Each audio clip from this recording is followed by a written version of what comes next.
how did you become so focused on cleaning up the bike lanes? My wife bikes to OHSU from where we live. Yeah, the last couple of weeks, Terwilliger has been basically impassable. They swept it once and then it became impassable within days. It was clean my wife's bike route. This was a Okay. honeydew list. People talk about bike lane sweeping and the difference in the level of debris between what's in Southwest and what's kind of everywhere else is just orders of magnitude. I have Bike Cloud's bike lane sweeper, that was that pickup unit. And I mean, that thing got overwhelmed in seconds. I mean, I went 10 feet and forget it. It's done. I couldn't do anything. I tried modifying it a little bit, putting a chute in place of Yep. the pins and it blowing with a leaf blower out the way. Yeah, it didn't work. No, that Okay. Okay. I wanna just back up. I want to stop that real quick. Yeah, that's the reason why I wanted to talk to you because so Bike Loud, for folks who don't know, is a nonprofit bike advocacy group here in Portland.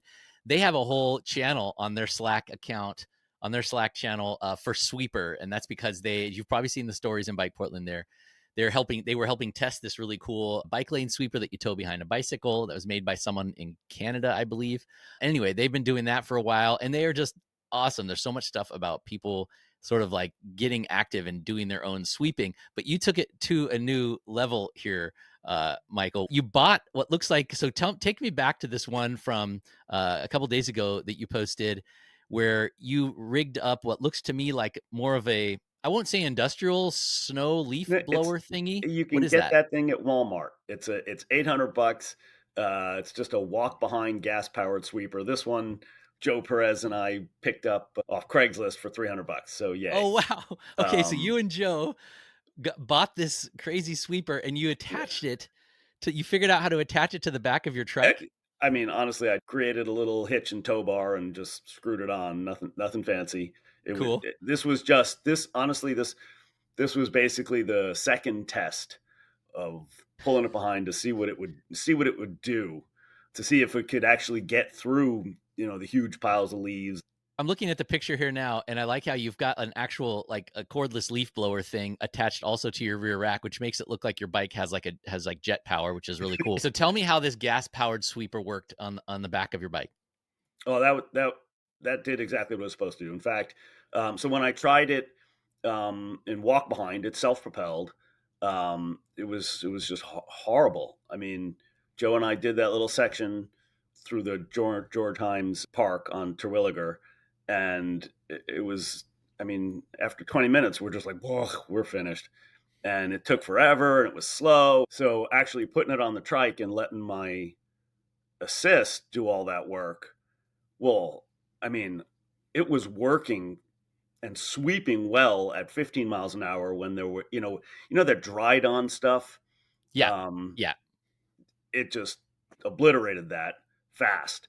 But when it got into heavy stuff, that because the sweeper angle is only like, I don't know, 15, 16 degrees, you start pulling all that weight. So you got to go slow and wait for the sweeper to push it off to the side. Right. Next incarnation will have a bigger angle, I think, a plow, if you will. So, because there's only so much weight, and once you start pulling 50 to 100 pounds worth of leaves, yeah, it doesn't. And there were plenty of sections like that, long sections. So I kind of had to, take a few passes, but it did the job. Yeah, I Um, could tell by the photos it looks like it did the job. And then yeah, I want people to know this thing is like a pretty big machine. And then you got a bigger one as well that yeah, you said is that's too what, big. 300 pounds, 350 pounds? Yeah, it was like 250 pounds, just You're the pulling. just the sweeper, no engine. Oh my God. Um, Okay. I knew that was a bit much. You are I so like committed to this. Are you like, what is animating you on this? Is this like, I mean, I know Joe, he's an activist, like tried and yeah, true. He's motivated just by like, damn it, this should be swept and I'm not going to take it anymore. I'm a bike yep. activist, rah, rah, rah. But I don't know you as well. Like, are you, are you just like, is this a good Samaritan vibes? Like, what is this? This is a pretty Pro- big level of commitment. ADHD project based. There you go. I, Project must finish. I got to see if this is right. You posted on the Slack. You've Yeah, so 4 miles of transport and 12 miles of sweeping to clear a 2 mile stretch of Multnomah Boulevard of about 38 blocks of Multnomah Boulevard. Am I is so you actually swept 2 miles of it? Yeah, That is a it lot was of the work. 1 mile section, where it was forested and there's no driveways, no cross streets, no anything, and the forest and the ivy just encroaches, and the bike lane was in many sections just completely covered in thick leaves and mud and whatever. So that really only took 2 passes. So that was the sweeper did a good job of that. But then I figured while I'm there, it's not in good condition. I mean, the fog line was buried most of the way, so I plowed the sweeper into it. Oh my gosh. Okay, so progress. I mean, you cleaned some of these streets, and it looks from this amazing video that you shared, like it works. So, I mean, like, what are you gonna do now? Don't I mean, you can't Well, keep but that's the end biggering. of it. That Okay, this that unit can't be used again the way it was. It was fine for that spot, and it was okay. fine for that little spot on Capitol because there was also no sidewalk, no curb. But anywhere else, really, that unit is just it's stupid.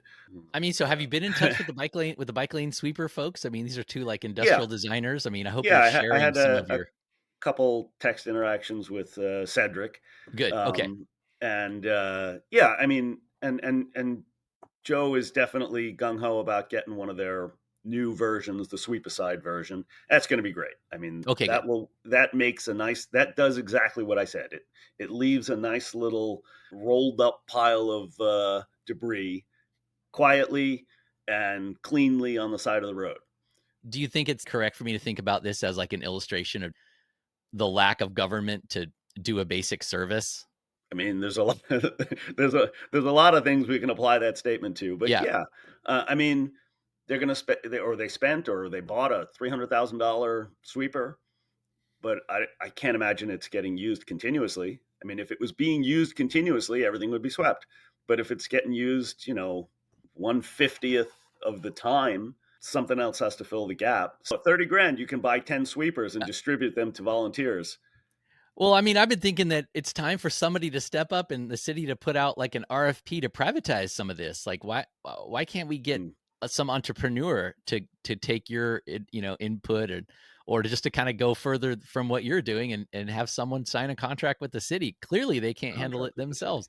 I mean, kind of on that note, I was wondering what people thought of you if they saw you on the road. I'm surprised I didn't get an email or text like, "Hey, Jonathan, it's pretty cool. Peabot got a new bike-powered, sweeper thing because there's a guy out. He's gotta be from the city." Like, did anybody stop you or give you a thumbs Yeah, like, what was the reaction? m- m- uh, the first time, not with this unit. With this unit, um, I mean, I posted that video and I cut the sound off because it didn't like you watch the video with the sound on and you're like, oh, gross. And that's what it felt like doing it. No one's coming near me with that crazy thing. I guess a couple of cyclists passed me, but yeah, they were just taking off. But actually, the a few days prior, when I had been playing with the pickup sweeper, and I just had so the sweeper itself is quiet, and I had some leaf blowers going. It has a leaf blower in the front, and I had another one on the back to try to deal with the debris coming out of it, and it didn't work well. Um, but I was doing Terwilliger, and yeah, lots of people stopped and chatted with me for a bit about what the heck is it doing, and I'm like, yeah, I'm just making a mess. It's not doing so well, but hey, good try. But I did meet a fella who actually stopped and chat for a bit. He had biked from Alaska, 2,000 miles. I mean, so he was You fun to oughta talk to, and put him to work on the, on the trailer. yeah, Take care of all your problems, you know? I love that you got out there, Michael. It's so cool. Thanks for sharing about it. What else do you wanna share about it that you haven't said? The next Are you version is going to be mounted on the front of a trike, so you can really okay. control. Alright, Uh, you're gonna keep going. I have a oh yeah, feeling that you're not done. no, it's pound away at it until it works, or it becomes stupid, or Well, somebody else does we something that yeah. eliminates the need for it, or I get bored and I'm onto a new project, which is always a problem. Alright, well, I hope the city takes some, I don't know, motivation from seeing this and There we go. hopefully gets out there themselves and does it, or maybe hires you or creates a volunteer program of maybe you can be the team leader of the new bike lane sweeping volunteer program. Yeah. Well, cool, Michael. I'll be watching you on the Slack then and seeing what you come up with next. Good. It was nice to talk to you, Jonathan.